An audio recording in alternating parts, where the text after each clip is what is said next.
김태현의 정치쇼 월요일 코너. 하늘은 왜 서정욱을 낳고 또 설주환을 낳았는가. 자존심 강한 두 변호사의 대결. 서정욱 변호사, 설주환 변호사입니다. 안녕하세요. 네, 안녕하십니까. 자, 오늘 할 게 많은데 오늘 저 김건희 여사 관련된 주제가 이제 두 가지가 있고 또 이제 문재인 대통령에 관한 것들이 있습니다. 다 서 변호사님이 좋아하시는 주제네요. 아, 그래요? 네, 그럼요. 자, 문재인 대통령 관련된 주제는 서정욱 변호사가 좋아할 거 제 이해가 가는데 김건희 여사 주제도 좋아하십니까? 안 좋아합니다. 좋아하는 것부터 할 거야, 안 좋아하는 것부터 할 거야? 쓴약부터 먹죠. 쓴약부터. 그죠? 네, 쓴약부터. 마지막에 웃으면서 나가셔야 되니까 불편한 것부터 하겠습니다. 자, 김건희 여사 문제 요거부터 좀 해보죠. 저 지난 목요일인가요? 이 뉴스토마토에서 보도가 하나 있었어요. 4월 총선 때 여당 공천에 개입한 의혹이다. 그러면서 이제 김영선 전 의원 하고 이제 나눴던 텔레그램으로 대화를 나눴다. 텔레그램 대화 내용이 공개된 건 아니에요. 요 얘기인 건데 결국 취지는 김 여사가 당시 김영선 후보에게 창원에서 김해로 지역구를 이동해 달라고 요청을 했고 그렇게 하면 대통령과 맞춤형 지역 공약을 마련하겠다. 이런 취지의 텔레그램 메시지를 보냈다는 건데 김영선 전 의원은 나는 여사로부터 텔레그램 받은 적 없다. 이런 얘기고 개혁신당의 이준석 의원은 내가 텔레그램 내용 보기는 봤는데 정확한 내용은 기억 안 나지만 공천 개입이라고 단정할 수는 없고 선의의 조언일 수도 있다. 뭐 이렇게 얘기했습니다. 여기까지 나왔어요. 일단 법적인 것부터 볼게요. 이거 공천 개입, 선거 개입 맞습니까? 아닙니까? 아니죠. 왜요? 왜냐하면 이제 그 송철호 건이 선거 개입이거든요. 그거 비교해 보면 알아요.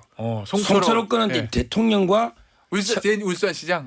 송철호 울산시장 대통령과 이제 그 청와대 공직자들이 거의 모든 부처가 개입했잖아요. 한마디로 이제 공무원만 되는 거죠. 근데 이 김건희 여사는 사인입니다. 저하고 똑같은 지예요. 제가 이제 누구한테 조언하고 똑같은 지 민간인이다 말이죠. 공무원이 아니잖아요. 자, 두 번째 송철호 시장 건은 이제 그 구체적인 회의가 있었죠. 공약이라든지 아니면 압수액이라든지 아니면 이제 임동호 뭐 이런 거 여러 가지 회의가 있었잖아요. 당선됐죠. 그런데 이번에 김건희 여사는 이제 컷오프 됐습니다. 양쪽 다. 김영선 씨. 김영선 씨도 이제 컷오프 됐고 또 뭐 내려보낸다고 하는 사람도 컷오프 됐어요. K모 씨? 그러니까 이제 그 전혀 구체적인 행위가 없었죠. 뭐 공약이 공천을 받아야 뭐 공약을 도와주든지 하지. 공천 자체가 개입했는데 안 될 리가 있나요? 그럼 김건희 여사 아무 힘도 없네요. 바로 컷오프 되면. 따라서 저는 구체적인 행위가 없고 일단 무엇보다 이게 주체에 해당이 안 돼요. 공무원이 아니니까. 이거는 법적으로 아무 의미 없어요. 민간인은 아무 민간인이 안 뭐 되는 거예요? 저도 김태호 선배 보고 양산이 가십시오. 형님 김두관 잡으러 가세요. 거창이 제 고향이거든요. 저도 문자 많이 보냈습니다. 거기 가시라고. 그거 똑같잖아요. 김건희 여사가 김영선 보고 가라고 한들. 민간인이 뭐 가라고 한들 뭐가 문제입니까? 근데 아니죠. 이게 호도를 호도하는 거예요. 이게 서정욱 변호사님 말씀하시는 거 하고 김건희 여사가 문자 보낸 거랑 틀리죠. 법률상으로. 아니. 근데 저는 생각을 해봤어요. 지금 이제 그 얘기는 예를 들면 후보들이 서정욱 변호사가 전화해서 누님 얼른 가십시오. 이거 하는 그거 거랑 다르죠. 김건희 여사가 무슨 의원님 얼른 가시는 거 어때요? 이건 마치 그러니까 서정욱 변호사님이 사인이시고 근데 김건희 여사도 법적으로는 사인이에요. 공적 인물이 공인이 아니잖아요. 그러니까 공직을 갖고 있지 않잖아요. 그냥 그걸 등치시킨 거예요. 근데 영향력이 다르잖아요. 물론 제가 서정욱 변호사님의 영향력을 무시하는 게 아니라 굉장히 존중하지고 그 넓다는 것도 알고 있지만은 김건희 여사가 보내는 거하고는 다르죠. 문자를 똑같은 내용을 보낸다 치더라도. 잠깐 질문. 제가 만약에 예비 후보예요. 근데 서정욱 변호사가 야 태연아 너 어디 가? 형이 뭔데? 이럴 수도 있잖아요. 근데 김건희 여사가 보냈다. 가야 되나? 이럴 수는 있을 것 같긴 해. 그렇죠. 근데 그게 예비 후보가들이 느끼는 거랑 법적 처벌 문제 다른 거잖아요. 근데 봐보세요. 제가 거기에 대해서도 허점이 뭐냐면 김건희 여사가 바로 당무 개입이나 공천에 개입할 수는 없어요. 그러니까 그 매개체가 있단 말이에요.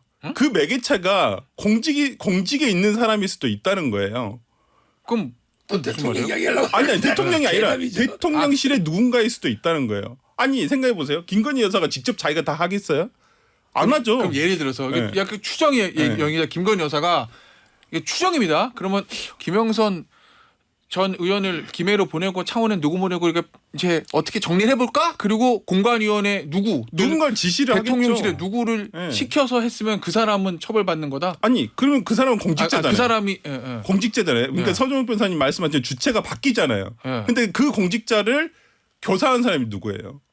만약에 지시를 했다거나 이러면. 아, 그건 너무 많은데 밝혀져야 되는 거 아니에요? 그럼? 아니 그럼 이제 수사를 해봐야죠. 그럼 예. 수사를 해보면 아니 어떻게 김건희 여사가 직접적으로 하겠어요? 그 누군가 중간에 있죠. 아니 직접 텔레그램으로 문자 했다는 거 아닙니까 지금 토마토 아니 보도가. 그 과정에서 예를 들어서 김해로 가라고 김영선 후보에게 김영선 당시 의원에게 얘기를 했다고 한다면 이걸 누군가에 지시를 했을 거 아니에요. 아 김영선 그러면 의원을 김해로 보내고 그다음에 창원 쪽에는 내가 누군가를 의중에 담고 있으니까 그 사람을 어떻게든 경선에 올려라라고 얘기했다면 본인이 직접 하겠어요? 아, 그건 일단 수소에 물론 저 서종욱 변호사 죄송합니다. 설주환 변호사 추정대로 만약에 가운데 어떤 뭐 대통령실에 누군 공무원이 있고 김건희 여사 그걸 시켰으면 뭐 교사잖아요. 교사범 정범 뭐 이렇게 될 수는 있겠지만 그건 뭐 너무 나간 거죠. 너무 나간 추정 얘기니까. 네. 그다음에 이건 어때요? 구체적 행위가 이루어지지 않았다. 이거 서종욱 변호사가 얘기한 거거든요. 그러니까 공천을 개입했다고 하면 성공해서 배지를 달거나 최소한 후보는 됐어야 되는데 컷오프 돼버렸잖아. 최대한 경선 기회는 주셔야지 네. 최소한. 아니 공천 개인 미수. 그러니까 이것도 약간 틀어서 지금 얘기를 하시는데 결과만으로 보면 당연히 뭐 김영선 의원도 컷오프 됐고 그다음에 원래 좀 의정을 담고 있었다고 추정되는 그분도 그 후보도 컷오프가 됐었어요. 대통령실의 설명도 그거예요. 다 컷오프 되는데 뭔 개입이야. 아니 그러니까 이게 결과론적으로만 이렇게 된 것을 두고 그 시도가 있었다는 거에 대해서는 그냥 아예 얘기를 언급을 안 하고 있거든요. 예. 근데 이 자체를 문제 삼고자 하는 것은 그러한 공천 개입에 대한 시도가 있었다는 거예요.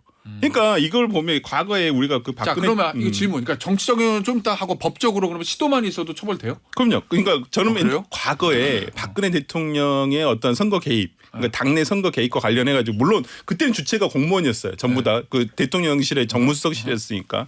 근데 이것이 누군가에 의해서 그 재판 판결문에도 뭐라고 돼 있냐면 민주주의 사회에서 공적 권력은 공적 절차에 의해서만 운영이 돼야 한다는 거예요. 근데 맞는 얘기지.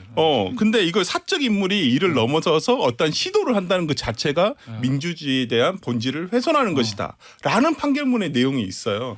근데 그 시도라는 게요. 예를 들어 김건희 여사가 뭐 공관위원장이나 아니면 하다못해 이제 그 이철규 의원 있잖아요. 공관위원 네. 이런데 전화해가지고 왜 하필이면 이철규 의원 이름을 친윤이라고 하니 공관위원 중에 이런데 전화를 하고 막 청탁을 했는데 컷오프 돼버렸다. 네. 이러면 저는 된다 봐요. 아 처벌이. 예. 아. 그거는 이제 뭐 원래 성공했냐 안 했냐가 중요한 건 아니에요. 예. 근데 문제는 공천에 영향을 줄 수 있는 사람한테 시도를 해야 되잖아. 예. 근데 김영선 의원하고 이게 주고받은 문자만 가지고는 시도했다고도 못 보는 거죠. 이거는 미수가 아니고 예비도 아니고 이거는 아무것도 아닌 거예요. 아 그럼 일단은 지금 요 내용만 가지고서는 물론 이제 처벌할 수 없다는 거는 설주환 변호사도 동의를 그럼요. 해요. 근데 예. 만약에 설주환 변호사 얘기 추정처럼 막 수사를 해보고 뭐 봤더니 어떤 특정 공무원에게 시켰다든지 그리고 서정욱 변호사가 또 상상하는 것처럼 공관위원한테 직접 오더를 내렸다든지 그러면 이제 처벌될 수도 있다 이 얘기인 거죠. 지금은 그렇죠. 요 문자만 가지고는 근데 앵커님 순서가 다른 게 막 수사해 보니까 넣으면 안 되고요. 네. 의혹이 나왔을 때 수사하는 겁니다. 예, 그러니까 막 수사해가 파내려고 하면 안 돼요. 의혹이 나왔. 그렇죠. 순서가 뭔가 더 의혹이 이제 의혹은 나왔죠. 예, 이미. 더 나오면 알겠어요. 자 그러면 법적인 건 이렇게 정리가 됐고 아직 문자 멘치가 공개되지 않았지만 현재 나와 있는 의혹만으로는 처벌할 수는 없다. 뭔가 더 나와야 이번 주 내에 된다. 공개가 된다고 하니까. 그러니까 뭐가 더 나와야 되는 얘기잖아요. 예. 자 그러면 정치적으로는 어때요? 법적인 걸 떠나서 이게 여사하고 김영선 의원하고 텔레그램 문자를 좀 주고받은 거. 김영선 의원은 받은 적 없다고 하지만 일단 이준석 의원은 봤다는 거거든요. 지금 요거는 선의의 조언입니까? 아니면은 선의의 조언을 넘어간 거로 보세요? 뭐 정치적으로는 뭐 저는 아주 잘했다고는 생각 안 합니다. 왜요? 아무래도 이게 그 오해를 살 수 있죠. 그러니까 제 말은 법적으로는 아무 죄가 안 돼도 예. 정치적으로 이제 그 굳이 뭐 텔레그램 만약에 있다면 예. 문자까지 해서 어느 지역 가라 마라 예. 이렇게 이거 하는 게 뭐 저는 잘했다고는 생각이 안 들고요. 예. 다만 이제 그 김영선 의원이 뭐 본인이 좀 컷오프 되니까 열받으니까 주위에 말하거나 이게 보여주거나 뭐 하다 못해 보냈을 수도 있잖아요. 그러면 훨씬 더 비날 받을 거는 만약에 놓은다면 김정선 의원 아니면 놓을 데가 없잖아요. 예. 텔레그램이. 그러면 이게 5선 의원으로서 더 피난 가능성은 저는 김영선 의원이 더 크다 봐요. 일단 뭐 이준석 의원의 저 언론 저 인터뷰란 거 취재한 거 보면은 김영선 전 의원 쪽에서 이 보여준 거를 본 것처럼 나오긴 해요. 예. 아예 그냥 문자를 보냈다는 말도 있습니다. 그러니까. 아니 근데 이게 아니 김건희 여사가 이준석 의원한테 보내줬을 가능성이 0%니까. 아니 어쨌든 뭐 그리고 뭐 M 모 씨라는 분 이 예. 사건에서 약간 그 중간 매개체 역할을 하신 것 같은데. 키맨. 예. 근데 보면 이건 김영선 의원이 본인의 핸드폰을 누군가에게 보내거나 아니 캡처해서 보내거나 그렇지 않았어 아니면 누군가 옆에서 찍었거나 그렇지 않았으면 이게 유출될 수가 없는 거 아닌가요? 일단 이준석 의원을 봤다고 했으니까 본인이. 네, 근데 이제 뭐 그것도 옆에 뭐 다른 또 의원의 말을 들어보면 보긴 봤는데 전체를 못 본 것 같다. 그냥 다 한 장면만 딱 그 사진만을 보고 그 유튜브 저 죄송합니다. 저 인터뷰 봐도 앞뒤를 다 본 건 아니다라고 얘기했죠. 그 부분만 보고 얘기를 한 것 같다 그래서 이게 이제 앞뒤 전문이 조금 공개가 된다고 한다면 만약에 그렇다고 한다면 좀 전후 사정이 좀 더 드러날 것이고 또 그 키메이라 하시는 분의 인터뷰 내용이라든지 이런 것들이 공개가 된다고 한다면 뭐 좀 더 구체적인 정황이 나오지 않을까 싶습니다. 그 궁금한 게 이거 약간 추정 영역인데 서정욱 변호사도 그 부분을 말씀하셨잖아요. 정치적으로 이게 뭐 선의의 조언일지라도 김건희 여사가 김영선 의원에게 공천 관련해서 조언을 했다고 하면 그것도 좀 정치적으로 부적절하다, 좋지는 않다 이런 말씀이신 거잖아요.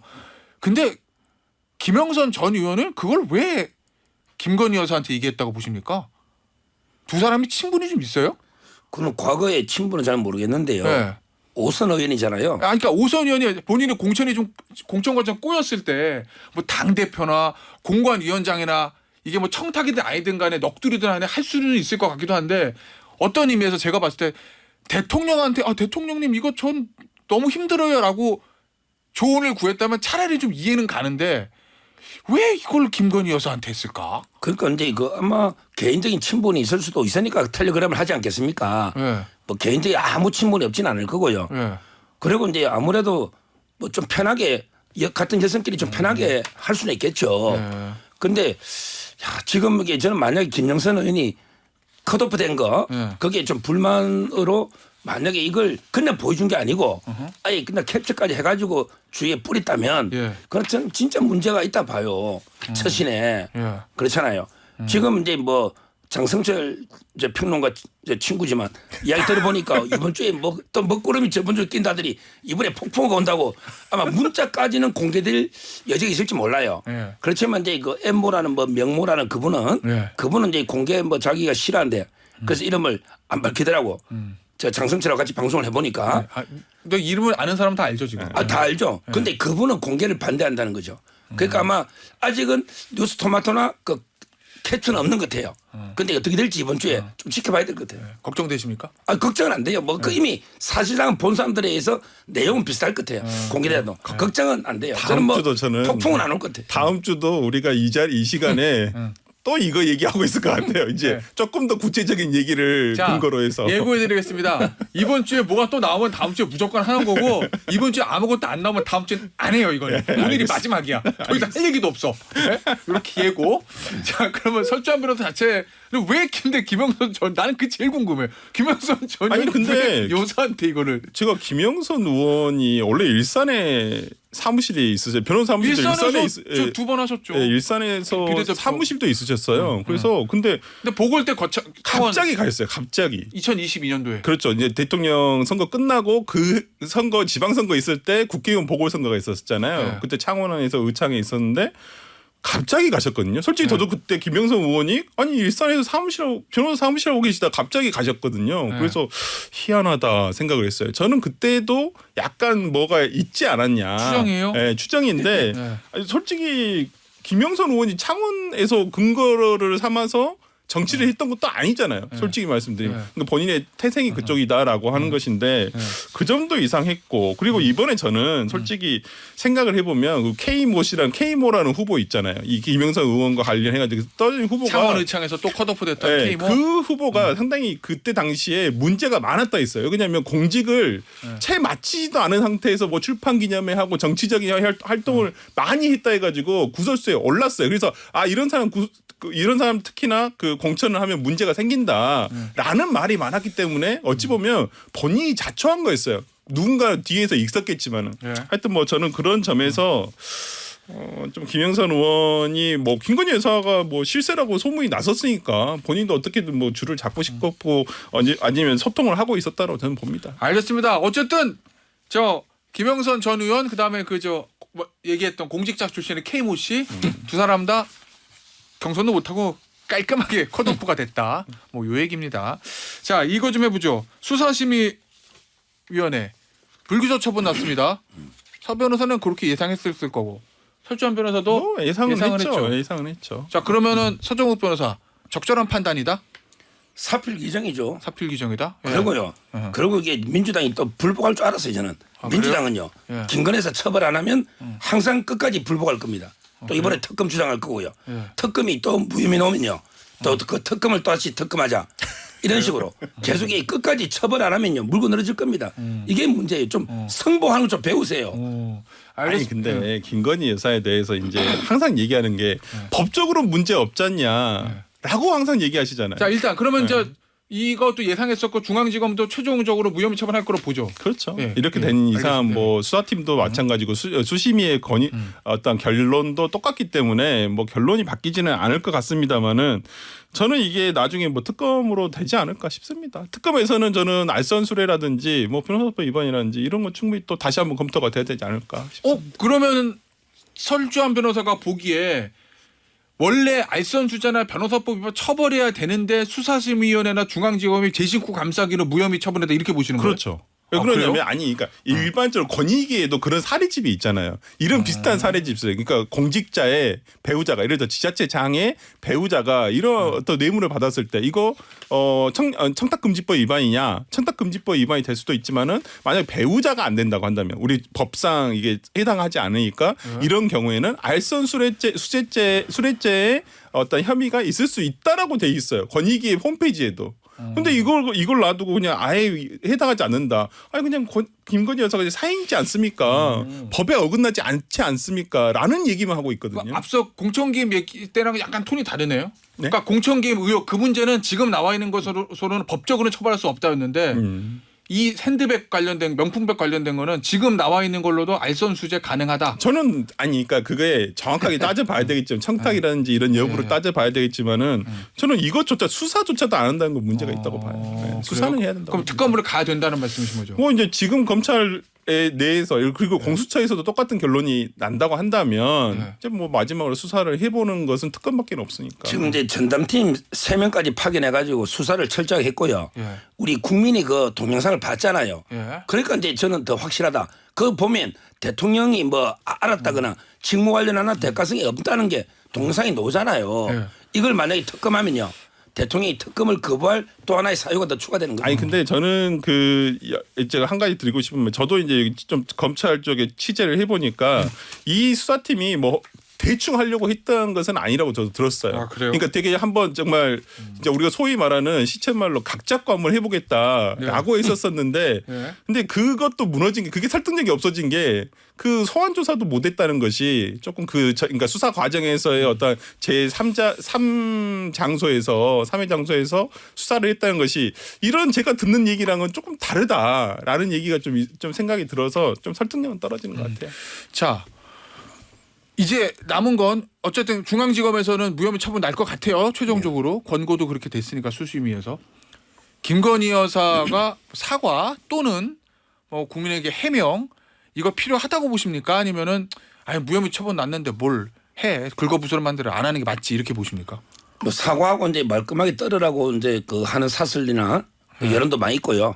제 개인적으로는 뭐 판단을 모르겠어요 저는. 왜요? 저는 법률가이기 때문에 정치적으로 이게 사과하는 게 맞는지 아니 뭐 정치평론 하시잖아요. 갑자기 왜 또 얘기를 안 해? 모르는 게 어디 있어요? 법적으로는 이게 뭐 아무 죄가 안 된다는 걸 알겠는데 사과하는 게 정치적으로 좋을지 아니면 이제 그냥 넘어가는 게 좋을지 그 판단은 저도 확실하게 안 쓰는 거예요.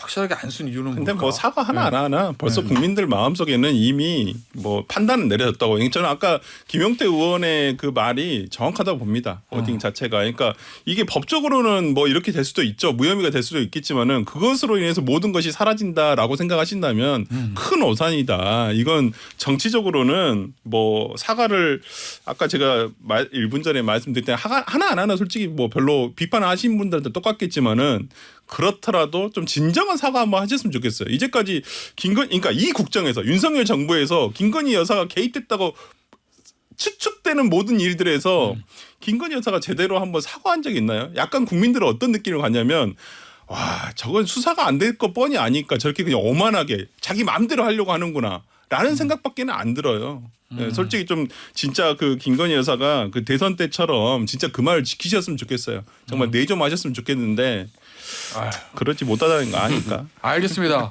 자 주제를 바꿔봐서 양산으로 가볼게요. 이재명 민주당 대표하고 문재인 전 대통령이 만났습니다. 네. 자, 요거 이제 민주당에서는 검찰의 무리한 수사 앞에 힘을 합쳤다. 뭐 요렇게 얘기하는 거, 요런 평가가 있는 반면에 국민의힘에서는 방탄 동맹이다. 뭐 요렇게 얘기하거든요. 이 양산 회동에 대한 요 평가들 좀 들어보죠. 뭐 본인들은 이제 그 정치 보복이라는데요. 예. 아니 전직 대통령 2명에 200명을 구속하고 900명을 수사한 정권이 정치 보복 운운하는 게 좀 안 맞다. 본인들이 수사인 걸 한번 되돌아봐라고 권고하고 싶고. 예. 그리고 이제 이거는요. 윤 대통령이 뭐 보복하는 게 아니에요. 이미 전 정권 때 고발돼 가지고 캐비넷에 넣어놓았던 걸 이제 그 이창수 검사장 오면서 작년부터 본격 수사된 거지. 지금 와서 뭐 국면 전환을 위해서 또는 지지율 전환을 위해서 정치 보복하는 게 아니다. 이걸 이게 분명히 말씀드립니다. 아니 그러니까 이게 수사가 어떤 정당성이라든지 이런 것을 갖춰야 되는데 이 수사는 정당성이나 시기 그러니까 TPO가 안 맞다는 거예요. 왜요? 할 거였으면 정권 초반에 하든지 그렇게 있었으면 근데 이제 와서 총선까지 치러보고 망했다 생각하니까 뭔가 국면 전환을 위해서 지금 하고 있다는 것밖에로는 안 느껴져요. 그리고 이 수사도 상당히 들여다보면 상당히 이게 무리한 수사를 하고 있다는 생각밖에는 안 들고 저는 뭐 문재인 대통령이 아까 말씀하셨듯이 정말 그 뭐 보수 진영의 인사들 그렇게 적백청산한다고 하면서 수사를 많이 했던 건 사실이잖아요. 근데 문재인 대통령이 그걸 보면서 본인이 청렴하지 나도 임기가 끝나면 저런 수사 받을 수도 있다고 분명히 생각을 했었을 텐데 그거에 대해서 자기가 그렇게 청렴치 못한 행동을 해서 뭐 이상직 씨한테 자기 딸 부부를 부탁한다고 청탁을 했었을까? 알겠습니다. 저는 아니라고 봅니다. 여기서 마무리하고 요 얘기는 아마 다음 주에 또 할 수도 있을 것 같아요. 수사 진행 상황 봐서. 김건희 여사 공천 문제는 이제 오늘 이번 주에 뭐가 나오냐 봐서 이제 결정하는 거고. 자, 오늘 자강투변 여기서 마무리하도록 할게요. 서정욱 변호사, 설주환 변호사였어요. 감사합니다. 감사합니다.